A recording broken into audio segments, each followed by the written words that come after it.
नमस्कार दोस्तों, मैं हूं दीपक बर्थे और आप देख रहे हैं प्रदेश की आवाज। तो आइए बात करते हैं आज की कुछ खास खबरों की। मुख्यमंत्री डॉक्टर मोहन यादव, पार्टी की राष्ट्रीय उपाध्यक्ष श्रीमती वसुंधरा राजे सिंधिया एवं प्रदेश सरकार के मंत्री श्री कैलाश विजयवर्गीय ने इंदौर के रविंद्र नाट्य गृह में डॉक्टर अंबेडकर सम्मान अभियान के अंतर्गत आयोजित संगोष्ठी को किया संबोधित। मुख्यमंत्री डॉक्टर मोहन यादव, पार्टी की राष्ट्रीय उपाध्यक्ष श्रीमती वसुंधरा राजे सिंधिया एवं प्रदेश सरकार के मंत्री श्री कैलाश विजयवर्गीय ने इंदौर के रविंद्र नाट्य गृह में डॉक्टर अंबेडकर सम्मान अभियान के अंतर्गत आयोजित संगोष्ठी को संबोधित किया। मुख्यमंत्री डॉक्टर मोहन यादव ने संगोष्ठी को संबोधित करते हुए कहा कि कांग्रेस ने तत्कालीन प्रधानमंत्री पंडित जवाहरलाल नेहरू ने डॉक्टर अंबेडकर के साथ हमेशा भेदभाव किया और उन्हें चुनाव हराने के लिए लगातार प्रयास किया। बाबा साहेब की मृत्यु के बाद भी पंडित नेहरू जी ने उनके देश रखते थे। भाजपा की राष्ट्रीय उपाध्यक्ष व राजस्थान की पूर्व मुख्यमंत्री श्रीमती वसुंधरा राजे सिंधिया ने कहा कि कांग्रेस की सरकारों ने हमेशा बाबा साहेब की उपेक्षा की है। भाजपा ने उन्हें अपना आदर्श माना है और उन्हें वो सम्मान दिया है जिसके बाबा साहेब अधिकारी थे। प्रदेश के नगरीय प्रशासन मंत्री श्री कैलाश विजयवर्गीय ने कहा कि दुनिया में अनेक नेता हुए हैं जिन्होंने अलग अलग लक्ष्यों के लिए संघर्ष किया है। बाबा साहेब अम्बेडकर का संघर्ष दलितों और पिछड़ों का अधिकार दिलाने के लिए था। संगोष्ठी को प्रदेश शासन के मंत्री श्री तुलसी सिलावट ने भी संबोधित किया। मुख्यमंत्री डॉक्टर मोहन यादव ने संगोष्ठी को संबोधित करते हुए कहा कि बाबा साहेब ने समाज को शिक्षित और जागरूक बनाने के लिए लड़ाई शुरू की। बाबा साहब का सरनेम सकपाल था। उन्होंने अपने ब्राह्मण गुरु के सरनेम अंबेडकर को जीवन भर अपने नाम के साथ रखा।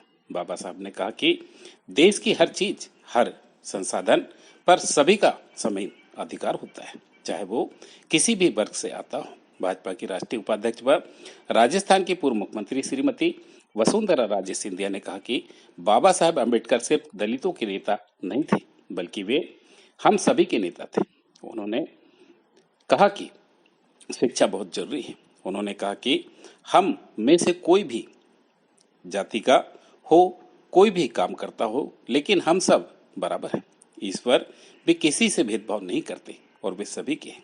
उन्होंने कहा कि आज देश के हर गरीब, हर पिछड़े व्यक्ति के मन में यह आत्मविश्वास है कि जिन्होंने देश का संविधान बनाया वो बाबा साहब हमारे बीच से ही थे। यह आत्मविश्वास बाबा साहब ने ही जगाया है। प्रदेश शासन के मंत्री श्री कैलाश विजयवर्गीय ने कहा कि संगोष्ठी को संबोधित करते हुए कहा कि दुनिया में अनेक ऐसे नेता हुए हैं जिन्होंने समाज के कमजोर वर्ग के लिए लड़ाई लड़कर उनका कल्याण किया है।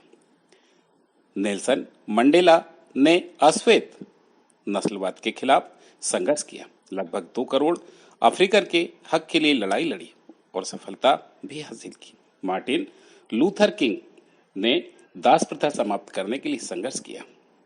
भारत में बाबा साहेब अम्बेडकर ने दलित और पिछड़े वर्गों को अधिकार दिलाने के लिए संघर्ष किया। इस दौरान वरिष्ठ नेता श्री कृष्ण मुरारी मुधे, पूर्व सांसद श्री नारायण सिंह केसरी, पार्टी के प्रदेश महामंत्री व सांसद सुश्री कविता पाटीदार, इंदौर संभाग प्रभारी श्री राघवेंद्र गौतम, महापौर श्री पुष्पमित्र भार्गव, जिला अध्यक्ष श्री सुमित मिश्रा, विधायक श्री महेंद्र हाडिया, श्री रमेश मेंदोला, श्रीमती नालिनी गौड़, श्री मधु वर्मा, श्री प्रताप करोसिया, श्री सावन सोनकर, पूर्व विधायक श्री गोपीचंद नेमा, सुदर्शन गुप्ता, श्री निशांत खरे, श्री जयपाल सिंह चावड़ा, डॉक्टर उमा शशि शर्मा, श्री अक्षय कांतिबम, आजा मोर्चा के राष्ट्रीय कोषाध्यक्ष श्री सूरज केरो सहित बड़ी संख्या में भाजपा कार्यकर्ता उपस्थित रहे। प्रदेश की आवाज के लिए दीपक बर्थे की रिपोर्ट। मार्टिन लूथर किंग की बात करूं तो वे विश्व स्तर के नेता थे। उन्हें भी दास प्रथा समाप्त करने के लिए विश्व स्तरीय सम्मान मिला। दास प्रथा में उन्होंने मुश्किल से,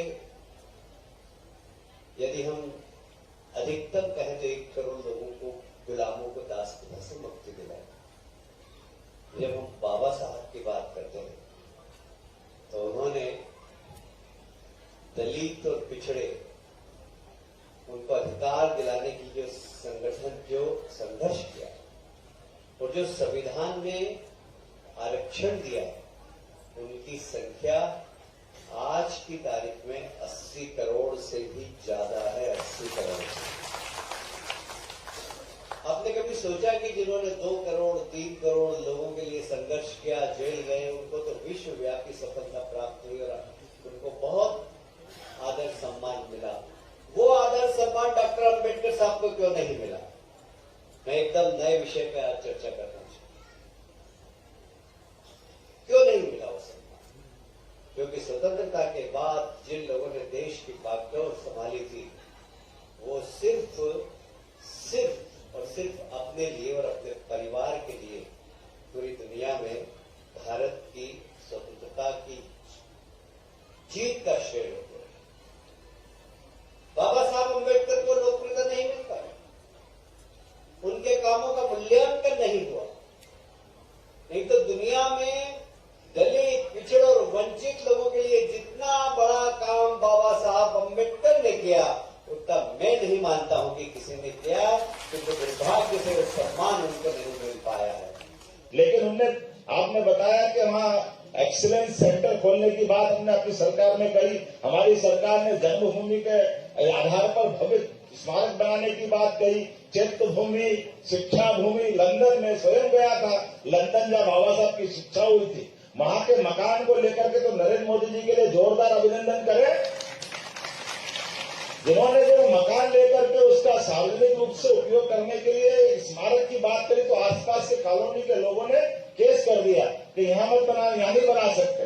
लेकिन भारत सरकार के प्रधानमंत्री ने तय किया कि चाहे जो हो जाए, बाबा साहब ने जहाँ 2 साल शिक्षा अध्ययन किया वो तो स्मारक बनना चाहिए। और वो मुझे इस बात की प्रसन्नता कि इंग्लैंड के न्यायालय में हमारी जीत हुई और वो तीर्थ के रूप में बना है।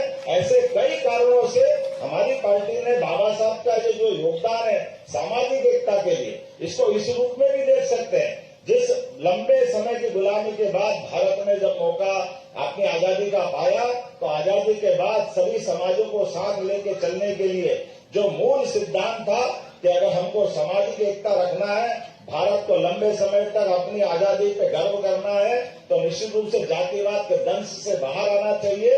इस भाव के आधार पर अम्बेडकर जी ने अपनी यात्रा प्रारंभ की थी।